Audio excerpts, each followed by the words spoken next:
On va parler cette semaine d'un drôle de procès, François Gemène. Bonjour François. Bonjour Jean-Rémy. Prof à HEC, co-auteur du dernier rapport du GIEC pour votre chronique Zéro émission. Cette semaine, François, on évoque la plainte d'un agriculteur belge contre le géant Total Energy. Et effectivement, les juristes de Total Energy vont avoir encore un peu plus de travail parce que cette fois, c'est un agriculteur belge qui les attaque en justice et qui les attaque, Jean-Rémy, pour un motif qui est à ma connaissance inédit. Il leur reproche d'être responsable des dommages climatiques qu'il subit. Expliquez-nous comment ça. Alors c'est assez simple. En 2016, son exploitation a été victime d'une tempête.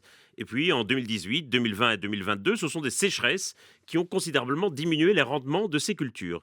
Et donc il estime que ces événements sont liés au changement climatique et donc aussi en partie aux activités de Total Energy.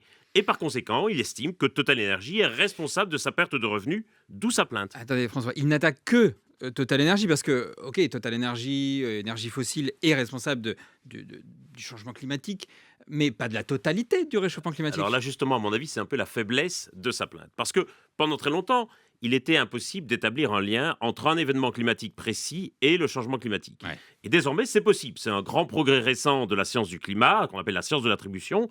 On peut quantifier après coup la probabilité qu'un événement ait été causé ou non par le changement climatique.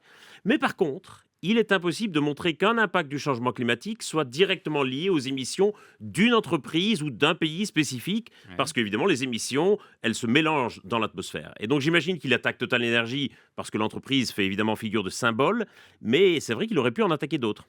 Mais Total Energy porte quand même on peut le dire, une forte responsabilité, grosse responsabilité dans le changement climatique. Personne ne conteste ça. Bien sûr, et l'entreprise elle-même le reconnaît.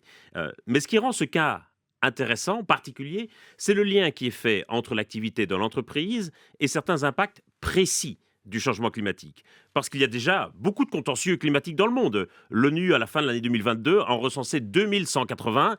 C'est énorme. Ouais. Mais généralement, ces contentieux, ils visent à contraindre les États à respecter leurs engagements. C'était par exemple le cas de l'affaire du siècle, bien connue en On France, s'en souvient. qui avait fait condamner l'État pour inaction climatique en 2021. Et on connaît aussi des cas d'individus qui demandent réparation des entreprises pour des dommages environnementaux qu'elles ont causés. Le plus célèbre, sans doute aux États-Unis, c'est la justice qui avait condamné Monsanto à verser 289 millions de dollars. Vous avez bien entendu, 289 millions de dollars, à un jardinier, Dwayne Johnson, qui estimait que le cancer qu'il développait avait été causé par le glyphosate commercialisé par la firme. Est-ce que notre cas belge du jour est différent, François? Alors oui, il y a une différence. Parce que avec le changement climatique, on peut difficilement identifier la responsabilité d'une entreprise, comme d'ailleurs d'un État particulier, puisque toutes les émissions sont mélangées. Et c'est d'ailleurs ce qui a permis l'accord sur les pertes et dommages à la COP28 de Dubaï. L'ensemble des pays industrialisés reconnaissaient leur responsabilité pour l'ensemble des dommages liés au changement climatique et s'engageaient à contribuer à un fonds d'indemnisation. Parce que la crainte de certains pays, et notamment des États-Unis, c'est qu'en acceptant ce principe de responsabilité, il n'ouvre la voie à des procès en indemnisation. Est-ce que ça s'est déjà vu? Alors, pas que je sache. C'est pour ça que ce cas est potentiellement intéressant. Le tribunal de Tournai, c'est près de la frontière française, qui a reçu la plainte, va maintenant devoir décider si la plainte est recevable ou pas. Et si elle l'est, ce tribunal va devoir trancher.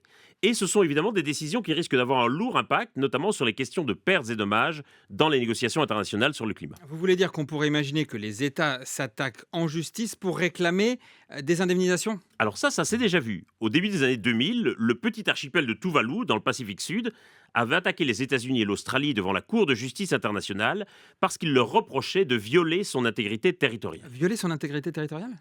Exactement, parce que Tuvalu, c'est sans doute le pays le plus plat du monde, et son territoire est donc directement menacé par la hausse du niveau des mers. Ok. Et il attaquait les États-Unis et l'Australie parce que ces deux pays, à l'époque, n'avaient pas ratifié le protocole de Kyoto et qu'ils le tenaient donc pour responsable de la hausse du niveau des mers. Le problème, c'est que dès que les deux pays avaient appris l'existence de la plainte, ils avaient menacé de couper les vivres de l'aide internationale à Tuvalu et la plainte, Bon. évidemment, avait été rapidement retirée. Mais demain, Mais demain quoi? On pourrait imaginer que d'autres pays réclament aussi des indemnités en justice? eh bien, c'est possible. Il faut bien réaliser que l'accord sur les pertes et dommages, c'est aussi une manière de régler à l'amiable ce qui aurait pu se régler en justice. Au moindre procès, les pays industrialisés risquent de ne plus vouloir contribuer du tout au fonds d'indemnisation des pertes et dommages. Mais à l'inverse, s'ils n'y contribuent pas, ils pourraient aller au-devant de procès, surtout si la justice belge tranche en faveur de l'agriculteur. Et on suivra évidemment ce dossier de cette plainte d'un agriculteur belge contre Total Energy. Merci beaucoup, Avec François plaisir. Gemène. À la semaine prochaine.